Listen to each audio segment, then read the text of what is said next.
شکریہ. جلسہ کافی امپریسو تھا.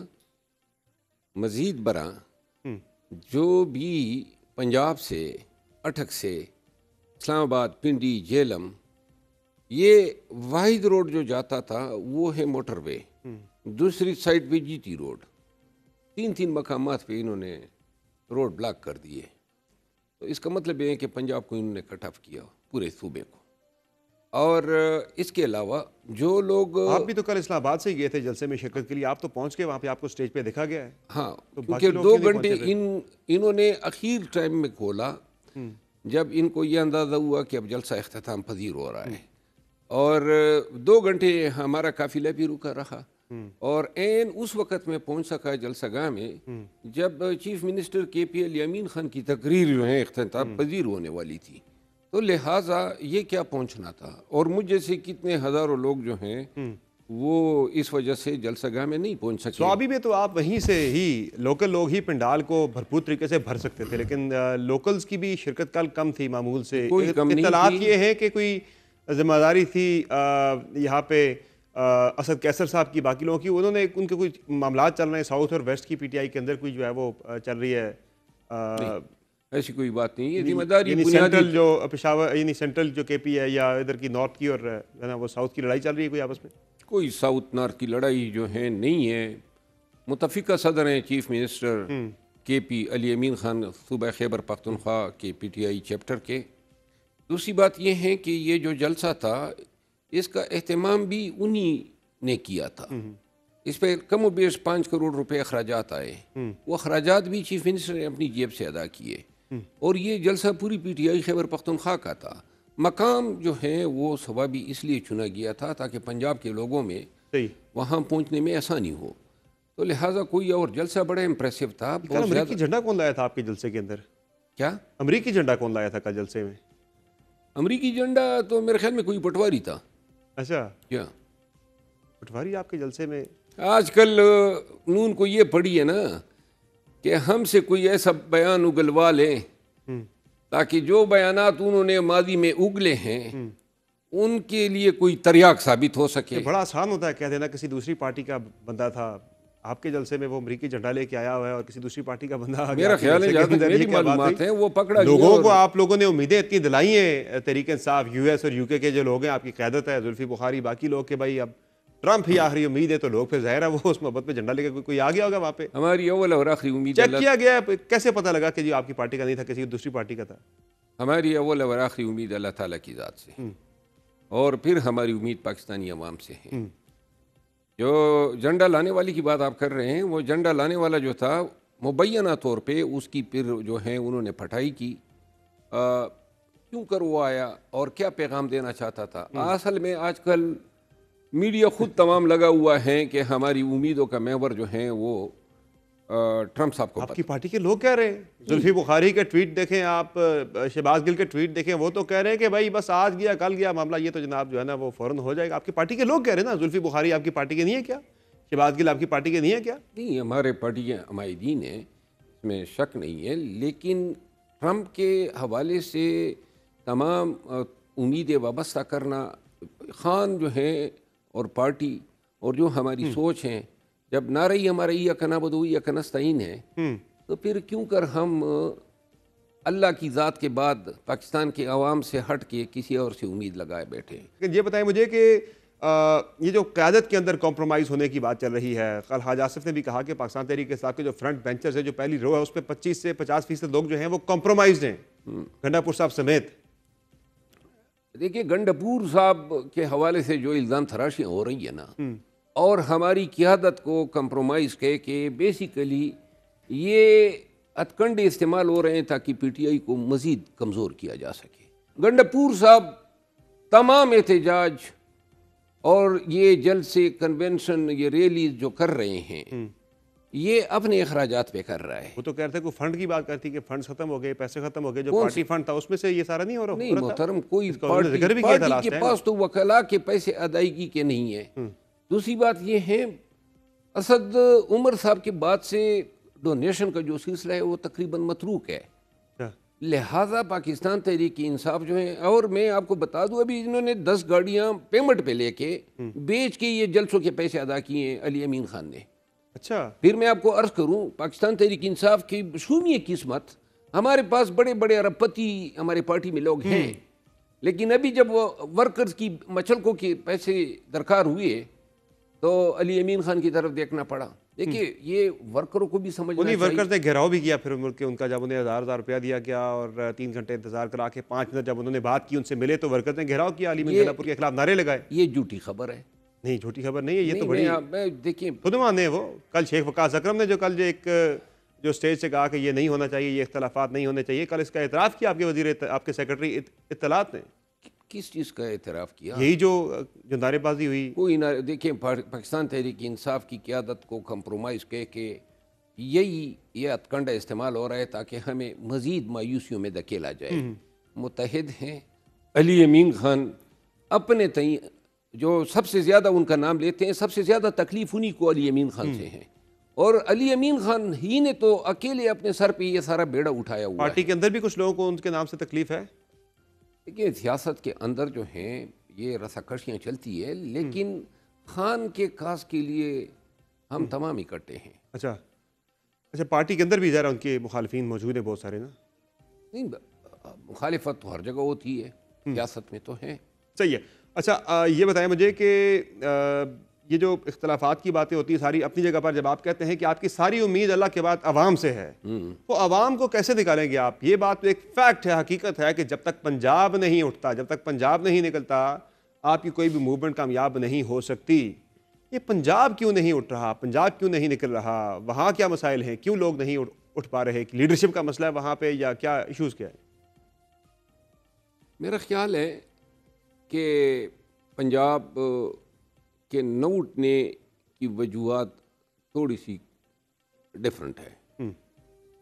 یہاں جو کلچر آ رہا ہے صدیوں سے، اور یہاں جس طرح انگریز نے سامراجی نظام متعارف کرایا، پولیس کا نظام متعارف کرایا، جو وہاں پہ پولیس کے ہاتھوں مار داڑ ہیں اس کا تصور خیبر پختونخوا میں نہیں ہے. ضرورت ہی نہیں ہو سکتی پولیس کی کہ کسی کے گریبان پہ اس طرح ہاتھ ڈالیں جس طرح پنجاب میں ہو رہا ہے. 2 سالوں میں لوزر کون ہوا؟ نواز شریف کی سیاست کہاں پہ رہ گئی؟ مریم نواز اور یہ تمام پارٹیاں، پیپل پارٹی، سیاسی طور پہ یہ سب بونے بن چکے ہیں. ہم نے یہ قیمت دی ہے کہ ہمارا لیڈر جیل میں رہا ہے، لیکن ہمارا سیاسی قد و کاٹ پاکستان کے اندر اور دنیا بھر میں کتنا بڑا ہے. میں نے تو تحریک انصاف کو لوزر بالکل بھی نہیں کہا. میں تو صرف یہ کہہ رہا ہوں کہ آپ کا جو ہدف ہے، جو آج کل ایک بڑی بحث ہے کہ پاکستان تحریک انصاف ایک موومنٹ چلا کر اپنے پارٹی قائد کو رہا کروائے گی، میں اس میں پوچھ رہا ہوں کہ اس میں کتنی حقیقت پسندی ہے، اس کے اندر وہ کتنی ایک جو ہے نا آپ کی ریشنل ایک اپروچ ہے کہ یہ کر پائیں گے، یا پھر آپ کو ان دی اینڈ جا کے آپ کو مذاکرات یا بات چیت کے ذریعے ہی یہ مسئلہ حل کروانا پڑے گا؟ میرا خیال ہے کہ بات چیت بھی تبھی ہوگی جب پریشر ان پہ بنے گا، ماؤنٹ ہوگا. اور ہمارے پاس پاکستانیوں کے پاس یہ صرف خان کی رہائی کی بات نہیں ہے، لیکن چونکہ پہلے مرحلے پہ خان کی رہائی ضروری ہے تاکہ ہم اپنے تمام اہداف کو حاصل کر سکیں.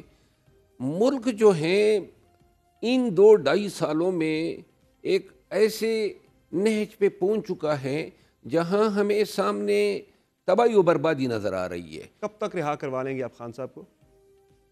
میرا خیال ہے کہ ابھی جو یہ جس طرح علی امین خان نے بات کی ہے نا، یہ جو احتجاج ہوگا نا یہ حتمی ہوگا. یا یہ احتجاج کے نتیجے میں خان واپس آئے گا، یا پھر ہم اتنی مار کھالیں گے اور اتنے ذلیل اور رسوا اور خوار ہوں گے کہ پھر ہماری ضرورت ہی نہیں ہوگی. تو لہٰذا یعنی پھر یہ کال آپ کہہ رہے ہیں کہ حتمی ہے، اس کے بعد پھر آپ کو شاید بات چیت کی طرف جو سیکنڈ آپشن ہے، پلان بی کی طرف جانا پڑے گا. اگر ہم یا پاکستانی ہمارے ساتھ نہیں نکلتے ہیں، یہ جنگ جو خان لڑ رہا ہے یہ تو پاکستانیوں کے لیے ہے. حکومت کو آپ فی الحال سیکیور دیکھ رہے ہیں نا؟ تو کون سی حکومت؟ کیا سیکیور؟ ایک شخص کی سپورٹ ان کو حاصل ہے، تو کہیں بھی نہیں، تمام چیزوں پہ وہی اسی طریقے سے عدلیہ پہ وار ہو رہا ہے. انتظامی اختیارات جو ہیں، عدالتی اختیارات، انہیں تھرٹ کوئی نہیں ہے پاکستان تحریک انصاف سے. جو سمپل بات ہے آج کا جو فیکٹ ہے آج کے دن کا، تھریٹ ہی تو پاکستان تحریک انصاف سے ہے نا. باقی تو یہ سب پہ قابو پا چکے ہیں، عدلیہ کو سرنگوں لیکن وہ مینج کر گئے اس تھریٹ کو نا، جو تھریٹ ہے اسے مینج کر گئے، ابھی تک بڑی کامیابی سے انہوں نے مینج کیا ہوا واللہ ہے۔ کہ یہ کبھی مینیج کر ہی نہیں سکتے ہیں۔ صحیح۔ خان ڈٹ گیا 3 مہینے کے بعد، جو جیل سے آگے ڈٹ جاتا ہے نا، جس انداز سے وہ ڈٹا ہوا ہے نا، تو لہذا واحد جو تھریٹ ہیں، جو اندیشہ ہیں، جو خطرہ ہے، وہ پی ٹی آئی سے ہے۔ اچھا، جن وکلا پہ خان صاحب تکیہ کر رہے ہیں، پارٹی کے وکلا پہ، ان پہ بھی خان صاحب کو لگتا ہے کہ اب عدم اعتماد ان کا نظر آ رہا ہے، چونکہ فیصل چودھری صاحب پہ خان صاحب زیادہ اب ریلائی کر رہے ہیں، وہی ان کے جو ہیں وہ لیگل ایڈ ہیں نظر آ رہے ہیں، اب ان کے حوالے سے آ کے باہر آ کے وہ بات بھی کرتے ہیں، حالانکہ پارٹی کی جو قیادت ہے اس نے اپنے لیگل ٹیم سے نکال دیا تھا، واٹس ایپ گروپ سے نکال دیا تھا، لیکن ابھی تک وہ ایکٹیو ہے، خان صاحب سے مل رہے ہیں، ساری ان کے آ کے بات کر رہے ہیں۔ فیصل چودھری جو ہیں، یہ کیا ماجرا ہے سارا؟ فیصل چودھری جو ہیں وہ ایک وکیل بھی اچھے ہیں، اور ان کو بات کرنا بھی اچھی طرح آتا ہے۔ صحیح ہے۔ میں سمجھتا ہوں کہ فیصل چودھری کا خان کی ٹیم میں رہنا جو ہے وہ ہمارے لیے ایک فائدے کی بات ہے۔ میں صرف فیصل چودھری اکیلے کی بات کر رہا ہوں، فواد چودھری کی بات نہیں کر رہا۔ ہاں، وہ ہمارے ہاں ایک دعوت نامہ آیا تھا، تو 2 بھائیوں میں سے ایک بھائی کے ساتھ لگتی تھی اور ایک کے ساتھ نہیں لگتی تھی، اس کا نام میر اسلم خان تھا، جس کے ساتھ نہیں لگتی تھی اس دوسرے بھائی کا نام شیر علی خان تھا۔ تو میر اسلم خان کو شادی کی دعوت دی اور آگے سے بریکٹ میں لکھا اکیلا، وہ دوسرا بھائی نہ سمجھ لے۔ اچھا، آپ کے سلمان ٹیکنالوجی صاحب سے معاملات ٹھیک ہو گئے؟ اب میرے کبھی خراب ہی نہیں ہوئے تھے، بڑی وارننگ شارننگ آپ کو دے رہے تھے؟ وارننگ مجھے تمام دیتے ہیں، مجھے ایسے وارننگوں کی پرواہ نہیں ہے، وارننگ لوگ اپنے جیبوں میں پھراتے پھرے، میں اپنے کام سے کام رکھتا ہوں، نہ چڑ ملنگانو۔ بہت شکریہ شیر افضل مروت صاحب، آپ نے جوائن کیا پروگرام میں۔ ناظرین، آپ نے گفتگو ملاحظہ کی پاکستان تحریک انصاف کے رہنما شیر افضل مروت کی، جن کا کہنا ہے کہ کسی سے امریکی صدر یا کسی سے بھی امید نہیں ہے، امید ہے تو پاکستانی عوام سے اللہ کے بعد وہ نکلیں گے اور اپنے قائد کو رہا کروائیں گے، لیکن فی الحال پنجاب کے اندر وہ کہہ رہے ہیں کہ حالات فی الحال مشکل دکھائی دے رہے ہیں، چیلنجز جو ہیں وہ پنجاب پولیس کافی سختی کر رہی ہے، تو چیلنجز وہاں پہ کافی زیادہ ہیں۔ پروگرام میں مختصر بریک لیں گے، بریک سے واپس آئیں گے، بات کریں گے فواد چودھری صاحب سے کہ آنے والے دنوں میں کیا ہونے جا رہا ہے، جو تحریک انصاف کی حکمت عملی ہے وہ کتنی پریکٹیکل ہے۔ مزید باتوں کی بریک کے بعد ہمارے ساتھ رہیے۔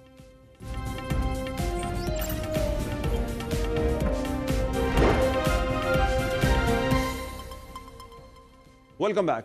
ناظرین، پاکستان تحریک انصاف کی یا خان صاحب کی جو حکمت عملی ہے کہ احتجاج کر کے، احتجاج کے ذریعے دباؤ ڈال کر ان کی رہائی کی جو اسٹریٹجی ہے، یہ کتنی قابل عمل ہے، اور پاکستان تحریک انصاف جو نومبر میں ایک فائنل کال دینے کا اعلان کر چکی ہے، کیا یہ ہو پائے گا؟ بات کریں گے فواد چودھری صاحب سے، سابق وفاقی وزیر ہیں۔ بہت شکریہ فواد چودھری صاحب، آپ نے جوائن کیا پروگرام میں۔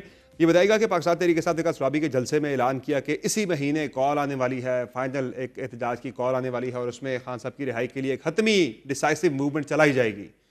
تو لگ رہا ہے آپ کو یہ جو اسٹریٹجی ہے پاکستان تحریک انصاف کی یا خان صاحب کی کہ احتجاج کے ذریعے خان صاحب کی رہائی ممکن ہو سکے، یہ آپ کو قابل عمل لگتی ہے یا پریکٹیکل لگ رہی ہے؟ دیکھیے، اس وقت جو لگ یہ رہا ہے، جو پچھلے 2 سالوں میں یہی ہوا ہے کہ پی ٹی آئی سے انقلاب یا تحریک جو ہے وہ نہیں بن پا رہی، وہ مینج نہیں ہو رہی، اور حکومت سے عمران خان نہیں مینج ہو رہا، تو پاکستان پھنسا ہوا ہے اس سارے معاملے میں۔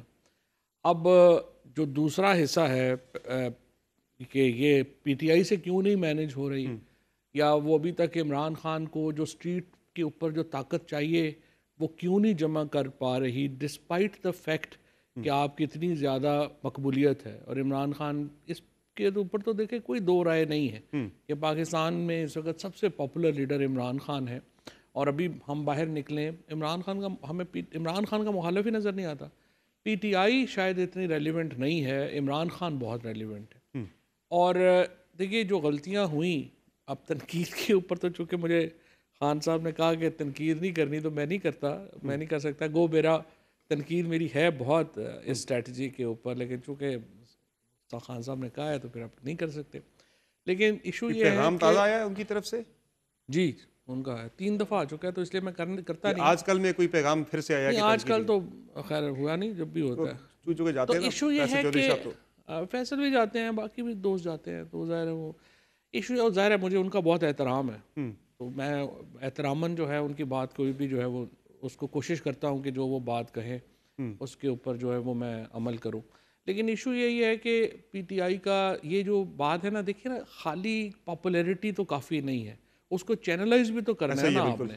اب چینلائز کرنے میں دیکھیں سمر، آپ اتنا سالوں سے آپ پی ٹی آئی کو بھی کور کر رہے ہیں، پاکستان کی پولیٹکس کو بھی کور کر رہے ہیں، آپ میرے سے ایگری کریں گے کہ 9 فروری وہ دن تھا جب پی ٹی آئی کو سڑک پہ ہونا چاہیے تھا، جب الیکشن ریزلٹس جو ہیں وہ چوری کیے جا رہے تھے. اس کی وجہ یہ تھی، ہم لوگ تو جیل میں تھے، اس کی وجہ یہ تھی کہ 9 تاریخ کو ایم این اے اور ایم این ایز اور ایم پی ایز کے رزلٹس ان کی آنکھوں کے سامنے ان کو جو ہے وہ اسمبلیوں سے باہر کیا جا رہا تھا. تو جو لیڈرشپ یعنی جو تنظیم چاہیے تھی نا، وہ اس دن موجود تھی. اور بہت میں سمجھتا ہوں کہ ایک بہت بڑی غلطی کی مسڈ اپرچونٹی. اچھا، اس کے بعد دوسری جو بڑی غلطی ہوئی ہے جو ابھی تک مینیج نہیں ہوئی، وہ یہ ہے کہ دیکھیں جو پارلیمنٹری ڈیموکریسی ہوتی ہے نا، یہ ٹیک آل نہیں ہوتی.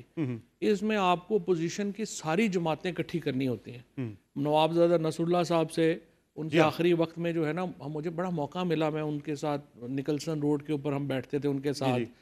وہ بڑے انسٹیٹیوشن تھے خود. بالکل. وہ بتاتے تھے، ہمارے دوست ہیں منیر خان صاحب، وہ بتاتے کہ وہ کہتے ہیں نوابزادہ نصر اللہ صاحب کہ جب دشمن کوئی لڑائی ہو رہی ہو نا تو کسی ہتھیار کو بھی چھوٹا نہیں سمجھتے. ہاتھ میں پڑی ہوئی جو مٹی ہے نا، وہی آنکھوں میں ڈالنے کے لیے چاہیے ہوتی ہے. ایسے ہی ہے. آپ نے چاہے چھوٹی پارٹی ہو بڑی پارٹی ہو، ان کو اکٹھا کرنا تھا. یہاں تو مسائل کافی زیادہ ہے فواز چودھری صاحب کہ مولانا فضل الرحمان صاحب کے قریب آئی پاکستان تحریک انصاف الائنس ایک طرح کا بن ہی رہا تھا، لیکن پھر گنڈا پور صاحب نے کہہ دی جی مولانا نے بڑے جو ہے نا وہ ریٹ لگوا لیا اور ووٹ دے دیا. اس طرح کی تنقید ان پہ گنڈا پور صاحب نے کر دی. لوکل پالیٹکس امپورٹنٹ نہیں ہے. پھر آپ دیکھیں جی جو اچکزئی صاحب جو ہیں انہیں بنایا گیا ایک تحریک کا سربراہ، وہ بالکل سائڈ پہ ہو گئے ہیں، عملاً بالکل سائڈ پہ ہو گئے، خاموش ہو گئے ہیں. محمود اچکزئی صاحب تو ناراض ہیں، اپنی وجوہات سے ناراض ہیں. اور دیکھیے یہ محمود اچکزئی ہوں، مولانا فضل الرحمان ہوں، حافظ نعیم ہوں، پیر پگاڑا ہوں، یہ این جی او نہیں چلا رہے، یہ پولیٹیکل پارٹی چلا رہے ہیں. جو بار بار کبھی ادھر سے بات آ جاتی ہے جی وہ مولانا فضل الرحمان پہ کیسے ٹرسٹ کریں، تو بھی مولانا فضل الرحمان پی ٹی آئی پہ کیسے ٹرسٹ کریں. ایسا ہی ہے. دیکھیں نا، آپ نے کوئی فارمولا بنانا ہے. اس وقت دیکھو مدعے جو بڑے ہیں، مثلا افغانستان کے اوپر مولانا فضل الرحمان کی اور عمران خان کی پوزیشن ایک ہے، خیبر پختونخوا میں آپریشن کے اوپر ایک ہے، جو الیکشنز ہوئے ہیں ان کے اوپر ایک ہے، اس حکومت میں جو بربریت اور فسطائیت ہے اس کے اوپر ایک ہے. تو بڑے مدوں کے اوپر آپ کا ڈیلیبریٹ اٹیمپٹس ہوتی ہیں کہ اس طرح سے ان چیزوں کو قتل کیا جائے، خراب کیا جائے، یا یہ بے وقوفی میں ہو جاتی ہیں یا نادانی میں یا ناسمجھی میں؟ نہیں، جان بوجھ کے بھی ہوں گی، کیوں نہیں ہوں گی. لیکن دیکھیں نا، یہ تو لیڈرشپ کا کام ہے کہ وہ اس بڑی تصویر کو سامنے رکھے اور جو چھوٹے معاملات ہیں ان کو اگنور کرے. خواجہ آصف صاحب کل کہہ رہے تھے کہ 25 سے 50% لوگ جو ہیں وہ کمپرومائز ہیں فرنٹ ڈیسک پہ پاکستان تحریک انصاف. وہ ان کی کہنے کی تو اہمیت نہیں ہے نا. انہوں نے تو ویسے 2 وجہ ہے نا، ایک تو انہوں نے ویسی زندگی میں کبھی سچ نہیں بولا، اور دوسری بات یہ ہے کہ وہ تو ایسے کوشش کر رہے ہیں نا کہ ساری کمپرومائز لگے. وہ کمپرومائز کا ایشو نہیں ہے. ایشو صرف یہ ہے کہ یہ جو اپنا میرا خیال میں جو الائنس نہ بنانے کا جو نقصان ہوا ہے یہ پی ٹی آئی کی ذمہ. اچھا، اب یہ بھی ہم کہہ سکتے ہیں، دیکھو جماعت اسلامی کو بھی بڑا نقصان ہے الائنس میں نہ ہونے کا. آپ نے دیکھا انہوں نے جو دھرنا دیا اپنا بجلی کے اوپر، بہت ہی خراب ہو کے گئے ہیں. مولانا فضل الرحمان جو ہیں جب الائنس میں نہیں جاتے اور وہ 26ویں آئینی ترمیم کے اوپر ووٹ دے دیتے ہیں، آپ دیکھیں جب ووٹ سے ایک دن پہلے ان کی کہاں پر تھے اور اس کے بعد وہ کدھر گئے. تو ان پارٹیز کو بھی نقصان ہو رہا ہے، یہ نہیں صرف پی ٹی آئی کو نقصان ہو رہا ہے، ان پارٹیز کو بھی نقصان ہو رہا ہے. اور یہ الائنس لازماً ہونا چاہیے تھا اب تک، جو نہیں ہو سکا. اور بہت ساری وجوہات کا آپ کو بھی پتہ ہے، مجھے بھی پتہ ہے کہ جو آپ نے بات کی کہ اندر سے سازشیں ہوتی ہیں، ادھر سے بھی ہوں گی ادھر سے بھی ہوں گی، نہیں، لیکن اس کو اگنور کر کے الائنس ہونا چاہیے. آگے بڑھ رہے ہیں اور ایک تحریک کے ذریعے رہائی کی جو بات ہو رہی ہے، یہ موجودہ لیڈرشپ سے آپ ایکسپیکٹ کر رہے ہیں کہ یہ کر پائے گی یہ سارا کچھ؟ دیکھیں جی، اب میں جس طرح سے یہ کر رہا ہوں کہ 9 فروری کو آپ نہیں نکلے، آپ نے اپرچونٹی ضائع کر دی. الائنس آپ نے نہیں بنایا، اب بھی الائنس آپ نہیں بنا پا رہے، بہت بڑی اپرچونٹی ضائع ہو رہی ہے. ایک ہی صورت ہے یہ تحریک اگر آگے چلے گی، وہ تحریک چلے گی اگر آپ عمران خان کی فیملی، عمران خان کی رہائی کا مدعا اپنے سر پہ لے لیں. وہ نکلیں گے، بشرا بی بی ہوں وہ نکلیں گی تو لوگ ان کے ساتھ جڑیں گے. علیمہ خان صاحبہ نکلتی ہیں، وہ کہہ رہی ہیں، کہتی ہیں، لیکن ابھی تک انہوں نے کیا نہیں.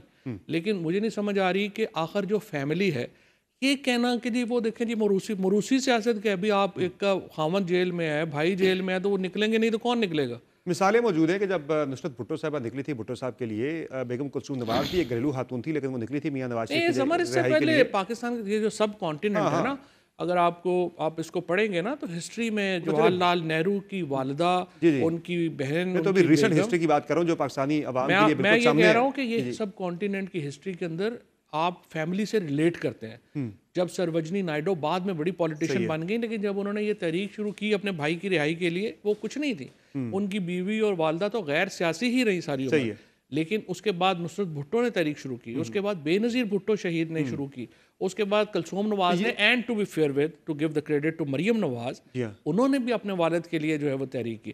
یہ تو نہیں ہو سکتا کہ وہ ہم کہیں گے جی وہ اس لیے نہ آئے کہ جی وہ جی سر مروسی. یہ کیا بات ہوئی؟ آپ یا تو دیکھنا لیڈرشپ کا قد اتنا بڑا ہوتا، یا تو تنظیم ہوتی نا. دیکھو نا جس طرح آپ نے، صرف آخری پوائنٹ، آپ نے جب اتنی پاپولیرٹی ہے، ہم اس کو پی ٹی آئی چینلائز نہیں کر پا رہی. کیوں نہیں کر پا رہی؟ تنظیم نہیں ہے. تنظیم کیوں نہیں ہے؟ کیونکہ ہم نے لوکل گورنمنٹ نہیں کرائے. اگر ہم نے لوکل گورنمنٹ کرائے ہوتے تو ہو جاتے. یا دیکھیں کوئی قد کا لیڈر ہوتا. دیکھیں ان میں سے تو ٹو بی فیئر ود ہمارے دوست ہیں، بھائی ہیں، لیکن ان کے کہنے کے اوپر تو دیکھو نہیں کوئی لوگ نکل سکتے. خان صاحب تو ان پہ ٹرسٹ کرتے ہیں؟ نہیں، خان صاحب ٹرسٹ کرتے ہوں گے، اور ٹھیک ہے انہوں نے موقع دیا 2 سال میں، چونکہ ہم سب کو تو ٹھڈے مکے مار کے نکال دیا گیا، جیلوں میں ڈال دیا گیا. شاہ محمود قریشی ابھی جیل میں ہے. پھر دیکھیں نا، مجھے آگے بھی کرتے رہیں گے ٹرسٹ ان پہ خان صاحب؟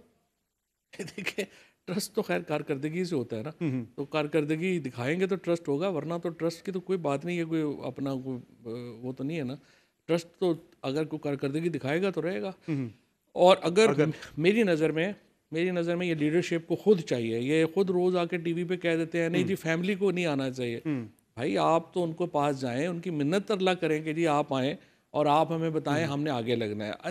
دیکھیں ادروائز لوگ نہیں جڑ رہے، لوگ ان کے ساتھ نہیں جڑیں گے. یہ ایک علیحدہ بات ہے، یہ حکومت عمران خان کو مینیج نہیں کر پائے گی. نہ ہی یہ کرائسس آپ کو ایسے سیاست میں ایسے ہی ہوتا ہے، ایک دن اوپر ایک دن نیچے. میں نے تو اس حساب سے تو اب تک کیا ہوا بڑی کامیابی کے ساتھ کہ انہیں جیل میں ہے، وہ پارٹی لیڈرشپ جو ہے وہ ان کی مرضی و منشا کے مطابق، ان کی توقعات کے مطابق ڈیلیور نہیں کر پا رہی. نہیں وہ تو دیکھو نا، یہ کوئی روایتی پالیٹکس تو ہو نہیں رہی.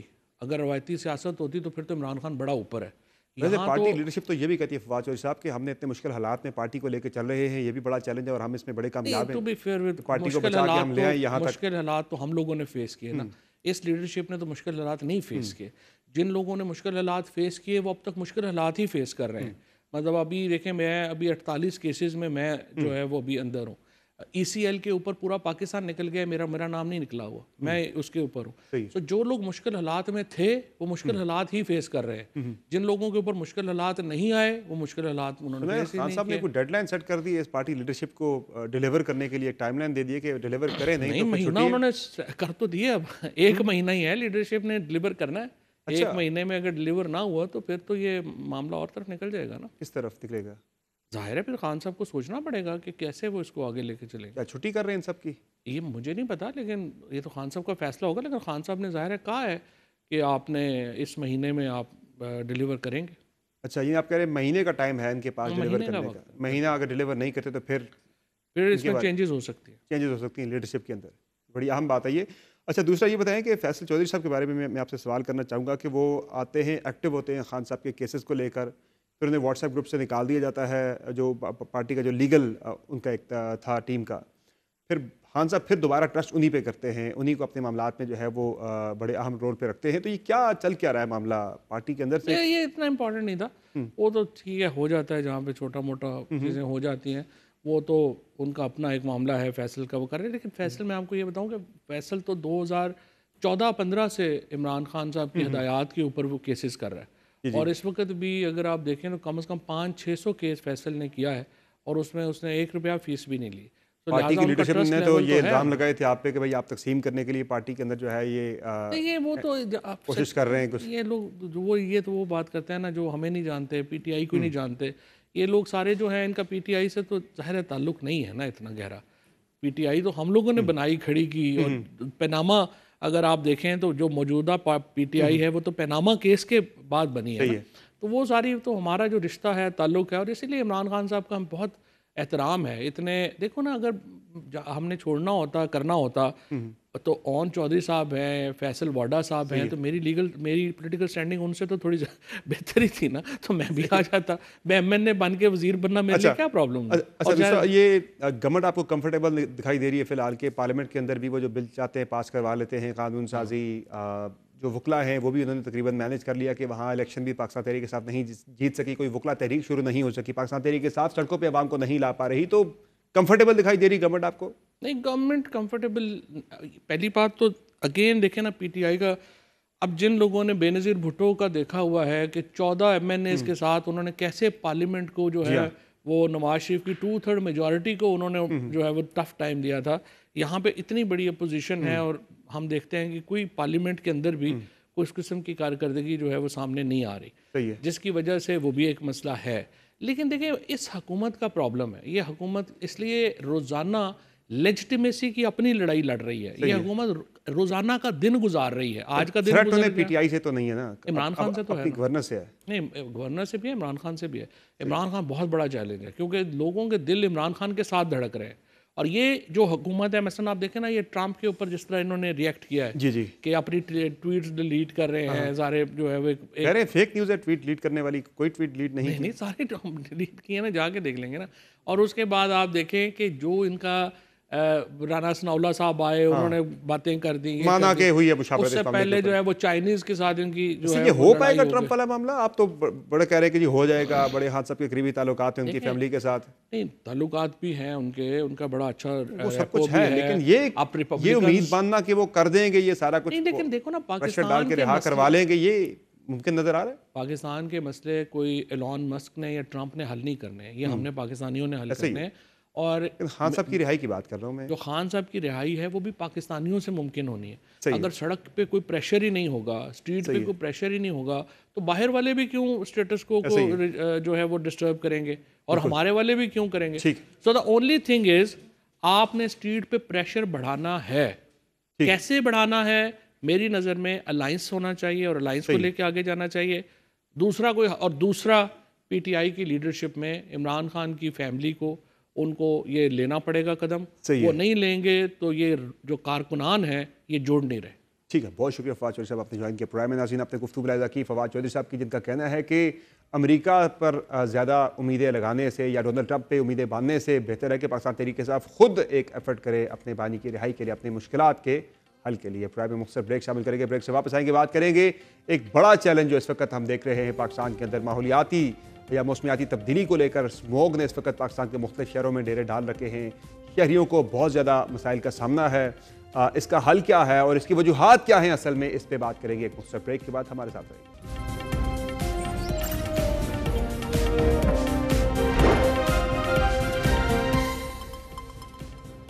Welcome back.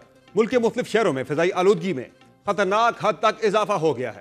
لاہور فضائی آلودگی کے اعتبار سے دنیا میں پہلے نمبر پر ہے. شہر میں اسموگ کی اوسط شرح 753 تک جا پہنچی ہے. اس کے علاوہ ملتان کا AQI 527 ریکارڈ کیا گیا. اسلام آباد 226 اور راولپنڈی کا ایئر کوالٹی انڈیکس 248 کو چھو گیا ہے. فضا میں زہریلے ذرات شامل ہو گئے ہیں, جبکہ فضائی آلودگی ہونے کے باعث سورج کی کرنیں بھی زمین پر نہیں پہنچ رہی. شہریوں کو شدید مشکلات کا سامنا ہے. سانس اور دل کے امراض میں مبتلا اور کمزور اعصاب والے افراد شدید متاثر ہو رہے ہیں. واضح رہے کہ بڑھتی ہوئی اسموگ کے باعث لاہور کے تمام پارکس, کھیل کے میدان, تاریخی مقامات, یادگار, میوزیم میں عوام کے داخلے پر 17 نومبر تک پابندی لگا دی گئی ہے, جبکہ ہوٹل اور مارکیٹس رات 8 بجے تک کھولنے کی اجازت ہے. موسم کا احوال بتانے والوں کے مطابق لاہور شہر میں بارش برسنے کے کوئی امکانات نہیں. پنجاب حکومت نے اسموگ میں کمی کے لیے مصنوعی بارش کا منصوبہ بنایا تھا, تاہم اس پر ابھی تک عمل درآمد نہیں ہو سکا. ماہرین ماحولیات کا کہنا ہے کہ مصنوعی بارش کے لیے 50% تک بادلوں کا ہونا ضروری ہے, لیکن حالیہ سیزن میں بادل بننے کے کوئی آثار نظر نہیں آ رہے. ڈی جی ماحولیات نے پنجاب کے تمام اضلاع میں اسموگ سے نمٹنے کے لیے ایئر پیوریفائرز لگانے کی ہدایات جاری کر دی ہیں. تشویش کی بات یہ ہے کہ پاکستان موسمیاتی تبدیلیوں کا مسلسل شکار ہوتا جا رہا ہے اور صورتحال اتنی سنگین ہو رہی ہے کہ اس متعلق آج ہی ایشیا پیسفک کلائمیٹ رپورٹ 2024 میں انکشاف ہوا ہے کہ پاکستان مزید موسمیاتی تبدیلیوں کا شکار ہو سکتا ہے. ایشیا پیسفک کلائمیٹ رپورٹ کے مطابق پاکستان کو 2070 تک GDP میں 21% کمی کا سامنا کرنا پڑ سکتا ہے. رپورٹ کے مطابق پاکستان کو سب سے زیادہ نقصان زراعت کے شعبے میں ہونے کا خطرہ ہے. 2070 تک چاول اور مکئی کی پیداوار میں تقریباً 40% تک کمی کا امکان ہے. رپورٹ میں کہا گیا ہے کہ سویابین کی پیداوار میں 20% اور گندم کی پیداوار 45% تک کم ہو سکتی ہے, جبکہ مچھلی کے کاروبار سے وابستہ افراد کو